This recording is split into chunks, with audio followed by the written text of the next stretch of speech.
আচ্ছা, কখনো কি তোমার সাথে এমনটা হয়েছে? তুমি কোনো আড্ডায় বসে আছো, অনেক কিছু বলতে চাইছো কিন্তু সাহস পাচ্ছ না। আবার কখনো তুমি খুব গুরুত্বপূর্ণ কথা বললে কিন্তু কেউ তোমাকে পাত্তাই দিল না। অথচ কেউ একজন খুব সাধারণ একটা কথা বলল, কিন্তু গুছিয়ে সবাই তাকে বাহবা দিল। আমি জানি তুমি কখনো না কখনো এমন পরিস্থিতির সম্মুখীন হয়েছো, তাই আজ তুমি এই ভিডিওটা দেখছো। তবে আজকের পর থেকে যাতে এই বিষয়টা পরবর্তীতে আর কখনো না ঘটে, তার জন্য আজকের এই ভিডিওটা তোমাকে প্রথম থেকে শেষ পর্যন্ত দেখতে হবে, কোনো রকম স্কিপ না করে। এবং এই ভিডিওতে বলা পয়েন্টগুলো তোমাকে ফলো করতে হবে। মূল ভিডিওয়ে যাব, তবে তার আগে তোমাদেরকে ছোট্ট দু চার কথা একটু জানিয়ে রাখি। তোমার বয়স 18 হোক বা 55, স্মার্টলি কথা বলতে না পারলে কেউ তোমাকে সিরিয়াসলি নেবে না, এবং তোমার কাছে কথা বলাটা অভিশাপের মতো মনে হবে। বলার অনেক কিছুই আছে, কিন্তু মুখে কোনো ভাষা নেই। আর একটা কথা, বর্তমান সময়ে দাঁড়িয়ে অনেকেই ভাবে স্মার্টলি কথা বলা মানে বোধহয় অনেক বেশি ইংরেজি বলা। এটা সম্পূর্ণ ভুল।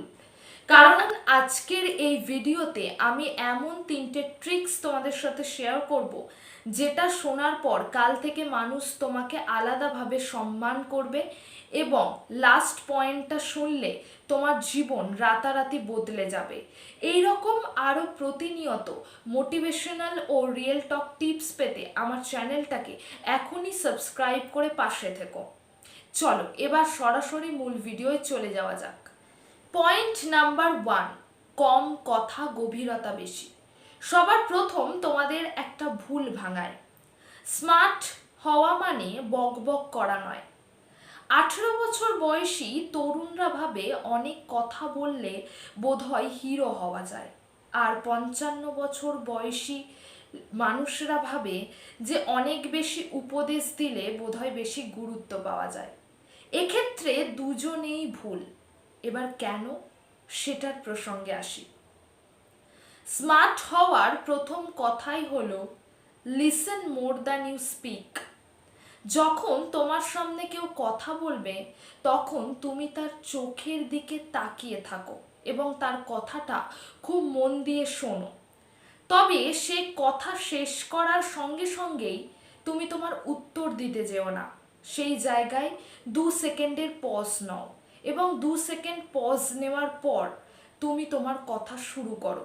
এতে করে সামনের জন ভাববে যে তুমি তার কথাটা খুব মন দিয়ে শুনেছ এবং ভেবেচিন্তে উত্তর দিচ্ছ। কারণ সঙ্গে সঙ্গে উত্তর দেওয়া মানুষকে সবাই হালকায় নেয়। তাই স্মার্ট হতে গেলে সবার প্রথম তোমাকে এই বিষয়টা খেয়াল রাখতে হবে, এবং এটা হলো স্মার্টলি কথা বলার প্রথম পর্যায়। Number 2, body language. স্মার্টভাবে কথা বলার জন্য বডি ল্যাঙ্গুয়েজ হলো অত্যন্ত গুরুত্বপূর্ণ। তোমার কথা তখনই মানুষকে স্পর্শ করবে যখন তোমার কথার সাথে তোমার শরীর তাল মেলাবে। তুমি যদি খুব নিচু স্বরে কথা বলো, যদি আমতা আমতা করে কথা বলো, তাহলে তুমি যদি পৃথিবীর শ্রেষ্ঠতম কথাটাও বলো না, তোমার কথা কেউ শুনবে না। তাই যখন তুমি কারোর সাথে কথা বলবে, তখন সোজা হয়ে দাঁড়াও বা বসো, কারণ এটা হলো সততার লক্ষণ। আরও একটা প্রো টিপস আমি তোমাদেরকে দেব। আমি জানি না, এই কথাটার মধ্যেও একটা স্মার্টনেস রয়েছে। না জেনে জানাজানি করার চেয়ে বুক ফুলিয়ে তাদেরকে বলো, এই বিষয়ে আমার ধারণা কম, আমি বিষয়টা ভালো করে জেনে তারপর জানাবো।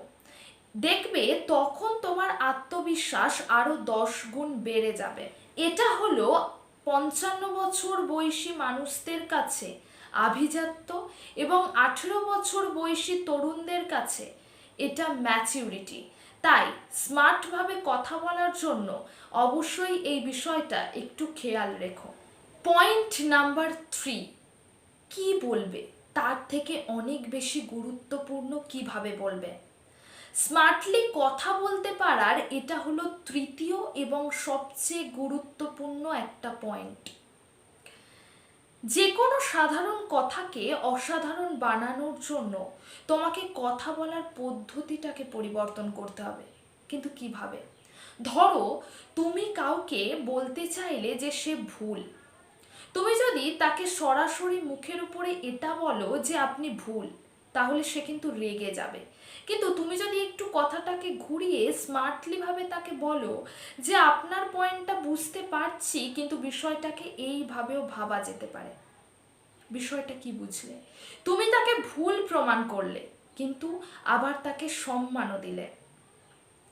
তুমি যদি 18 বছর বয়স থেকে এই টেকনিকে স্মার্টভাবে কথা বলো, তাহলে তুমি সকলের প্রিয় হয়ে উঠবে। আর যদি তুমি 55 বছর বয়সে এসে এই টেকনিকটা ফলো করো, তাহলে তুমি তোমার পরিবার ও সমাজের কাছে আদর্শ হয়ে উঠবে। কথা বলো, কিন্তু কথা বলার পদ্ধতিটাকে একটু পরিবর্তন করো, তাহলেই দেখবে তুমি সবার সাথে স্মার্টলি কথা বলতে পারছো। আমরা কারোর সাথে স্মার্টলি কথা বলতে কেন চাই? শুধু কি মানুষকে ইমপ্রেস করার জন্য? না, আমরা এটা চাই যে আমাদের বলা কথাগুলো যেন দাম থাকে, আমাদেরকে কেউ যেন না অবহেলা করে, আমাদের কথাগুলো যেন সবাই মনে রাখে। স্মার্ট হওয়া মানে কাউকে ছোট করা নয়, বরং নিজেকে এমন জায়গায় তুলে ধরা যেখানে তোমার অনুপস্থিতিতে মানুষ তোমার কথা মনে রাখে। তাই আজ থেকে যখন কথা বলবে, তখন অবশ্যই এই বিষয়টা মাথায় রেখো যে তোমার কথা বলা শব্দগুলোই কিন্তু তোমার ব্যক্তিত্বের স্বাক্ষর। আজকের ভিডিওটা এই পর্যন্তই। ভিডিওটা ভালো লাগলে অবশ্যই লাইক, কমেন্ট, শেয়ার করে দিও এবং চ্যানেলে নতুন হয়ে থাকলে অবশ্যই সাবস্ক্রাইব করে দিও এই রকম আরও ভিডিও পেতে। আর তোমার যে বন্ধুর এই ভিডিওটা ভীষণভাবে প্রয়োজন, তাকে অবশ্যই শেয়ার করে দিও। দেখা হচ্ছে খুব শীঘ্রই নতুন কোনো ভিডিওতে, নতুন কোনো টপিক নিয়ে।